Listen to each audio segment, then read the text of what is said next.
Hey everybody, Mr. Drybones here, and I too have thoughts on the Pokemon Present that happened last week on February 26th.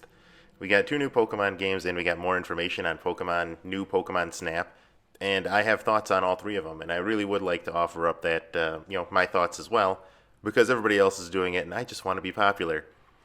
No, but seriously, they're worth talking about. There's some interesting things going on. What we got for Pokemon Pearl and Diamond was not at all what I expected. I don't think it's what anybody expected.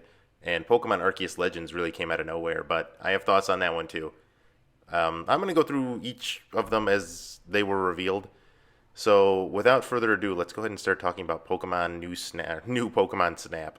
So here we go, new Pokemon Snap. I'll have the trailer playing. I turned off the sound though. I'll have the trailer playing while I'm discussing it here. So I'm really excited for it. I really don't have that much to say about it. It looks really cool. It looks really exciting. Wow, that video is not looking very good. Hold that thought for just a moment. Let's see if we can't turn up the quality here. Here we go. Yeah, that's better. Okay, anyway. So it looks pretty good. It looks like a really good extension of the original game, and the original game is one of my favorite N64 games. It's one of my favorite games to just relax with because it's a great example of a game that doesn't really have a win state, but it's just fun to play and try and beat your score and whatnot. But when I need to unwind, Pokemon Snap is a good way to unwind. But my one concern with this game is, at least from the reviewing standpoint, what the general masses are going to think about it is going to be disappointment. And I think the same thing about Skyward Sword HD, but that's another video. The reason I feel like people are going to be disappointed with it is because people seem to forget that when this game first came out, um, the original N64 game was not that well received. It was like a 6 or 7 out of 10 game from game reviewers. And that was back when game reviewers actually did a good job of reviewing a game, not like today where it has to be a certain level of woke to get a good score. But that part is neither here nor there. I think people will be kind of disappointed. I really do like what they've done with the social media aspect of it. I think that's going to be really cool.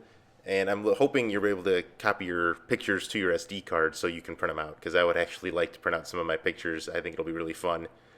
And for people who know me, I think it would be pretty a fun thing to do for my job as well. But either way, I think it looks great. I hope people won't be disappointed with it. I think it's going to be really fun. I haven't pre-ordered it yet. I don't really see the need to pre-order it unless some really cool pre-order bonus comes out for it.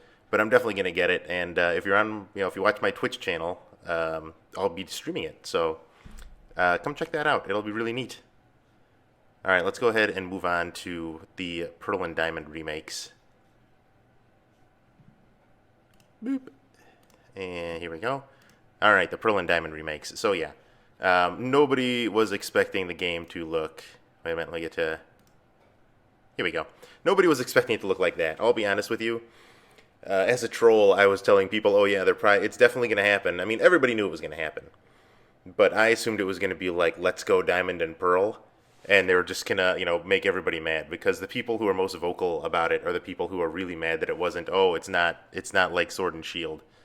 And that's actually what came to pass anyway. People got pretty upset that the game did not, it doesn't look like Sword and Shield, which is funny because the same people who are complaining that it doesn't look like Sword and Shield didn't like Sword and Shield anyway.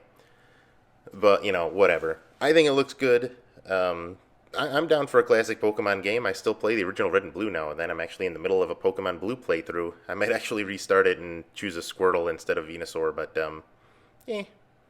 I'm looking forward to it though. I'm gonna get Pokemon. What is it? Shining Diamond? No, Shining Pearl. Because I had the original Pokemon Pearl. I don't have my copy of Pearl anymore. I still have Platinum. I haven't played Platinum in a while. I think it's worth getting excited about. I think if you haven't played them, Pearl and Diamond are actually really good ones. It has one of the. Whoops. Video ended on me. That's it running again there. There we go. Sorry about that. This is the first time I've done anything like this, so please bear with me. What was I saying? Oh yeah. If you haven't played the Sinnoh region, you owe it to yourself. It was a good region. Cynthia is arguably the best champion in the series, and it had a lot of cool things going for it, and a lot of weird things going for it too. I think it was probably a design oversight, but there are only 2 fire types in the Sinnoh region. I think it was Ponyta and the Fire Starter Infernape, and that was it. Weird. Yeah, I imagine it was just an oversight, but either way, I'm looking forward to it. This is going to be a really cool way to fill in your Pokedex in Pokemon Sword and Shield. I don't mind the overhead view. I don't mind them staying true to the original. Would I have preferred it to look like Sword and Shield? Yes. I probably would have even preferred it to look like Pokemon Let's Go Eevee and Let's Go Pikachu. But, either way, it really doesn't matter to me. I like Pokemon. I enjoy Pokemon. It's a nice little relaxing game. Also, it is worth noting that Go Nintendo, somebody had already discovered that some of the stuff from Pokemon Platinum is going to be included with the game, so we're going to get that extra content that was in Platinum, which is good. I'll be interested to see what changes and quality of life adjustments that they make to this game. I will say that the battles look a little bit smoother because they went with the simpler style, so hopefully the frame rate will be more consistent than it was in Sword and Shield.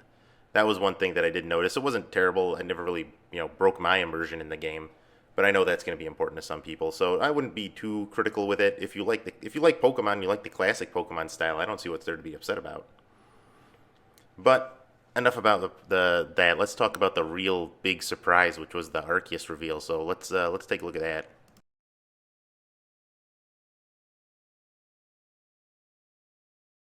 Here we go. Pokemon Arceus. So, or Arceus Legends. So this one was a real surprise, and I think people are actually going to be disappointed with this one. I'm sorry the video's choppy. It's just the way that OBS is recording it. Anyway, when they announced this game, I was really confused because I didn't understand. Why is it just one standalone game? Why isn't it a pair of games if it's going to be part of the generation? And talking with some friends, I actually did finally figure out what it was. I don't think it's going to be as open world as people think it's going to be. We can see that it's still got a long way to go because the Pokemon seem to move really, really, like, look at that, I don't know, what is that, Chimecho? That thing is moving really, the frame rate on that thing has got to be in the single digits. But here's what I think this game is going to be. I think this game is going to be the equivalent of Pokemon Coliseum or Pokemon XD for this generation. It's just going to be a way for Game Freak to be able to get users all the Pokemon into their national decks in the current generation. So, we have Sword and Shield, and then we'll have this to fill in your Pokedex. And the Pearl and Diamond remakes, too. So it's an interesting thing to think about. That's what I think it's going to be, so I don't think it's going to be quite as open world as people think it's going to be. But, either way, I don't think that's, it's not going to deter me from playing it. I think it looks like a lot of fun. Especially if they give you lots of movement options, like you'll be able to climb things and, really explore the Sinnoh region. I think it's going to be really fun. But don't expect there to be a ton of Pokemon.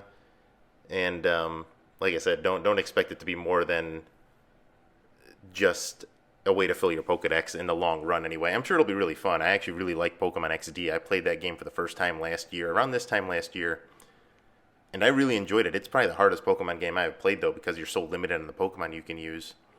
So I'll be interested to see what they end up doing with the Sword and Shield, or not Sword and Shield, the Pokemon Arceus Legends. It looks really cool. I think the character designs are really neat. I like the the Sinnoh region was very much like old Japan, if I remember right. It's been a while.